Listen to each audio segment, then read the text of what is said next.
بسم اللہ الرحمن الرحیم۔ السلام علیکم ناظرین،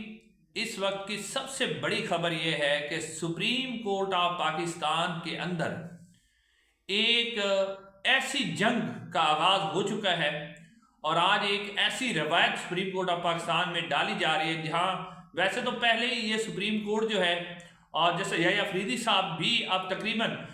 سب کو ظاہر ہو چکا ہے کہ قاضی فیض عیسیٰ الٹرا پرو میکس ثابت ہوئے ہیں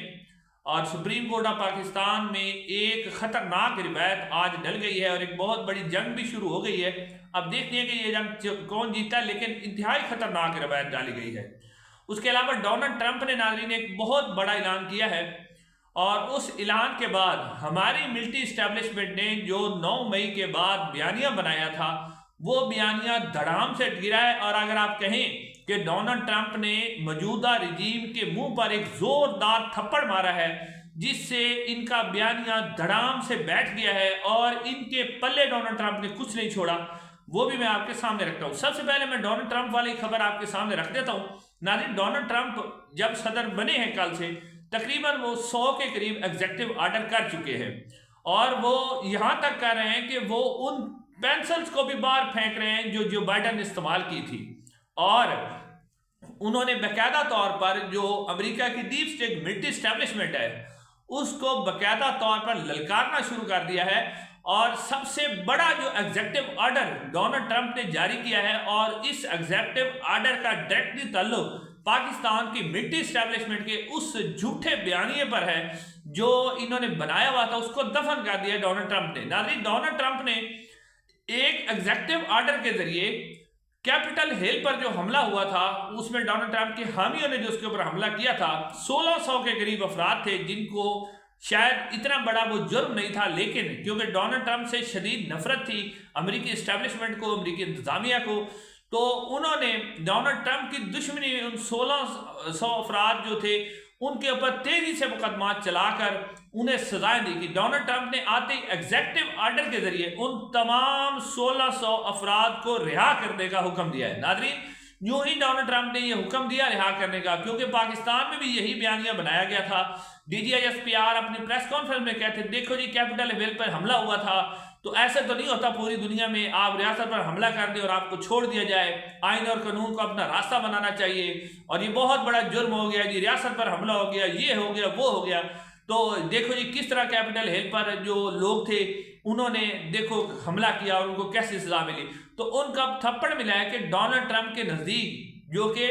ڈونلڈ ٹرمپ نہیں بلکہ امریکہ کی عوام جنہوں نے ڈونلڈ ٹرمپ کو ووٹ دیا ہے ان کے نزدیک کیپٹل پر حملہ کوئی حملہ نہیں ہے۔ انہوں نے اس کو اپنے جوتے کی نوک کے نیچے رکھا ہے، انہوں نے اپنی عوام کے جو رائٹس ہیں اس کو انہوں نے پہلے رکھا ہے اور انہوں نے بتا دیا ہے کہ یہ آپ لوگوں نے بھی 9 مئی کا جو بیانیہ بنایا تھا وہ دھڑام سے گر گیا کہ اس کی کوئی ویلیو نہیں، ویلیو عوام کی ہوتی ہے۔ لیکن ناظرین، پاکستان میں اور ادھر یہ فرق ہے کہ اسٹیبلشمنٹ کی مخالفت کے باوجود انہوں نے ووٹ چوری نہیں کیا، ڈونلڈ ٹرمپ پاپولر ووٹ لے کر آئے، لیکن ہمارے ہاں کیا گیا کہ ووٹ چوری کر لیا گیا تھا، جس شخص کو لوگوں نے ووٹ ڈالا تھا اس کو جیل میں ڈال دیا گیا تھا اور 16 سیٹوں والے اردنی کو جو ہے وہ وزیر اعظم بنا دیا گیا۔ تو پاکستان اور امریکہ میں یہ فرق ہے کہ ان کی اسٹیبلشمنٹ کم از کم ٹھیک ہے وہ ڈونلڈ ٹرمپ کی مخالف ہے، لیکن کبھی وہ ان کے کسی دماغ کے کونے میں بھی یہ بات نہیں آئی کہ جناب ہم ووٹ کو چوری کر لیں یا عوام کی جو ول ہے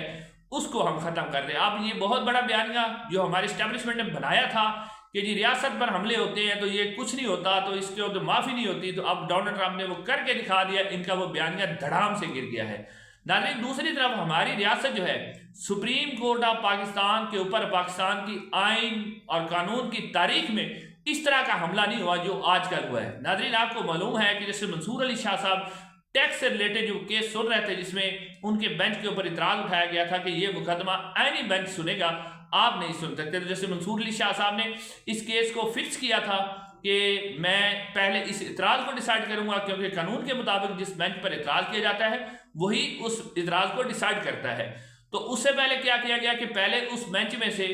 جسٹس عرفان سعادت خان کو نکال کر جسٹس عقیل عباسی کو شامل کیا گیا، پھر اس کے بعد جب انہوں نے کیس لگانے کو کہا تو کیس نہیں لگایا گیا، تو اس کے اوپر ڈپٹی جو رجسٹرار ہیں نظر انہوں نے وہ پیش نہیں ہوئے تو ایڈیشنل رجسٹرار پیش نہیں ہوئے تو ڈپٹی رجسٹرار پیش ہوئے، تو انہوں نے کہا جی کہ کمیٹی نے یہ فیصلہ کیا ہے کہ یہ مقدمہ نہیں لگایا جائے گا، اور کمیٹی نے فیصلہ کیا ہے کہ اب یہ مقدمہ آئینی بینچ سنے گا، تو پھر جسٹس منصور علی شاہ صاحب نے اس کے اوپر ایگزیکٹو آرڈر یعنی ایک جوڈیشل آرڈر کیا تھا کہ توہین عدالت کا، تو توہین عدالت کے آرڈر کے بعد یعنی اب آپ دیکھیں کہ سپریم کورٹ آف پاکستان جب کوئی آرڈر کرتی ہے، جو کہ جسٹس منصور علی شاہ صاحب کے بینچ نے، یعنی اسی بینچ کو جس کو جسٹس عائشہ ملک صاحبہ کو نکال کر پھر 2 رکنی بینچ بنایا گیا، اس کے اوپر جسٹس منصور علی شاہ صاحب نے یہ آرڈر کیا تھا توہین عدالت کا آج، اور اس کے اندر انہوں نے ایڈیشنل رجسٹرار کو بلایا تھا، وہ نہیں آیا لیکن ڈپٹی رجسٹرار آئے، تو انہوں نے یہ کہا کہ یہ مقدمہ غلطی سے آپ کے پاس لگ گیا تھا، تو اب جو ہے ہم پریکٹس اینڈ پروسیجر کمیٹی نے فیصلہ کیا ہے کہ مقدمہ جو ہے یہ اب آئینی بینچ کے سامنے لگے گا۔ یعنی اب آپ دیکھیں کہ سپریم کورٹ کا آرڈر ہے، سپریم کورٹ نے آرڈر دیا ہے کہ اس مقدمے کے اوپر توہین عدالت کی کارروائی ہوگی۔ سپریم کورٹ کے آرڈر کو یعنی انتظامی سائٹ پہ رجسٹرار جو کہ سپریم کورٹ کے ماتحت ہوتا ہے، انتظامی جو ایک حصہ ہوتا ہے عدالت کا، وہ جوڈیشل آرڈر یعنی سپریم کورٹ کے حکم کو انتظامی آرڈر سے کیا کیا جا رہا ہے کہ اس کو سینٹیسائز کیا جا رہا ہے، اس کو ختم کیا جا رہا ہے، اور کہا جا رہا ہے کہ اب یہ مقدمہ جو ہے وہ آئینی بینچ سنے گا۔ پھر اس کے اوپر ایک اور خطرناک جو چال کھیلی گئی ہے کہ ایک اور نوٹیفیکیشن جاری کیا جس کے بعد جو وہ ایڈیشنل رجسٹرار تھے نظر صاحب، ان کو ان سے عہدے سے ہٹا کر OST بنا دیا گیا، اور ان سے عہدے سے ہٹانے کی وجہ کیا سامنے آئی، وہ آپ بڑی دلچسپ وجہ ہے کہ جی وجہ یہ سامنے آئی ہے کہ انہوں نے سنگین غلطی کی کہ آئینی بینچ کا جو مقدمہ تھا وہ ریگولر بینچ کے سامنے لگا دیا گیا، جس سے عدالت کا وقت ضائع ہوا۔ اب بظاہر تو یہ کہا جا رہا ہے کہ عدالت کا وقت ضائع ہوا، لیکن اصل میں جسٹس یحییٰ افریدی اور جسٹس امین الدین خان صاحب کو اپنا عہدہ خطرے میں نظر آیا، کیونکہ جسٹس منصور علی شاہ صاحب اس کے اوپر 191A کے اوپر ایک جوڈیشل آرڈر کرنے والے تھے، جس میں انہوں نے اس معاملے کو فل کورٹ کی طرف لے جانا تھا، اور اس آئینی ترمیم کے اوپر جو اس کا عمل درآمد ہے اس کو روک دینا تھا۔ اب اس کو روکنے کے لیے جسٹس یحییٰ افریدی صاحب پھر میدان میں آئے، اور انہوں نے رجسٹرار کے ذریعے یہ حکم جاری کروایا کہ ہم جو ایڈیشنل رجسٹرار ہیں نظر صاحب، ان کو ان کے عہدے سے ہٹا رہے ہیں۔ بظاہر اب یہ کوشش کی گئی کہ توہین عدالت کی جو درخواست کل جسٹس منصور علی شاہ صاحب سننے جا رہے ہیں، اس سے پہلے ہی ہم جو ایڈیشنل رجسٹرار ہیں ان کو ہٹا دیں،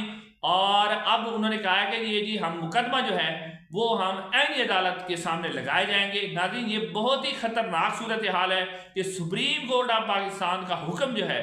وہ انتظامی سائڈ یعنی وہ اس کو رجسٹرار جو ہے وہ سپریم کورٹ کے آرڈر کو تبدیل کر رہا ہے، یعنی سپریم کورٹ کا آرڈر وہ مان نہیں رہا اور نئے آرڈر جاری کر رہا ہے۔ کون جاری کر رہا ہے؟ رجسٹرار۔ یعنی پاکستان کے اندر آئین، قانون اور عدالت کی اب یہ ویلیو ہے کہ ایک رجسٹرار جو ہے وہ سپریم کورٹ آف پاکستان کا آرڈر ختم کر رہا ہے۔ ناظرین، پاکستان میں ویسے تو عدلیہ پہلے ہی تباہ تھی، لیکن اب اس 26ویں آئینی ترمیم کے بعد پاکستان میں آئین، قانون کی اب کوئی حیثیت نہیں رہی۔ صرف اور صرف چند جو لوگ ہیں انہوں نے اپنے عہدے اور اقتدار بچانے کے لیے ضد اور کسی شخص کے بغض میں پاکستان کے آئین اور قانون کو مکمل طور پر تباہ کر دیا ہے، اور افسوس کے ساتھ پاکستان کے جو اس وقت عدلیہ کے اندر جس میں جسٹس امین الدین خان، جسٹس یحییٰ افریدی صاحب کہ کس طرح وہ مکمل طور پر اس غیر آئینی، غیر قانونی پاکستان کی تباہی اور بربادی کے لیے اس غیر آئینی، غیر قانونی جو احکامات ہیں ان کو وہ کندھا فراہم کر رہے ہیں، بلکہ اپنی پوری سپورٹ کر رہے ہیں۔ تو یہ نہایت ہی ناظرین افسوسناک عمل ہے۔ انشاءاللہ اگلی ویڈیو میں ملاقات ہوگی۔ السلام علیکم۔